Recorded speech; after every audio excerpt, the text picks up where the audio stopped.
শহরের ছোট্ট মেয়ে মিতুল সবসময় একটা বেড়াল বন্ধুর স্বপ্ন দেখত।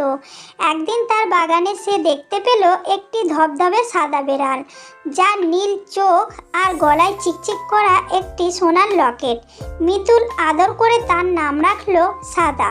সাদা ছিল খুব চালাক। সে মিতুলের সঙ্গে লুকোচুরি খেলতো এবং মন খারাপ হলে সান্ত্বনা দিত।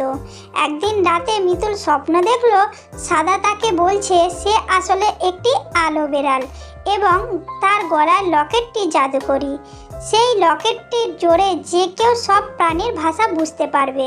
পরের দিন সকালে ঘুম থেকে উঠি মিতুল লকেটটা ছুঁয়ে দেখলো।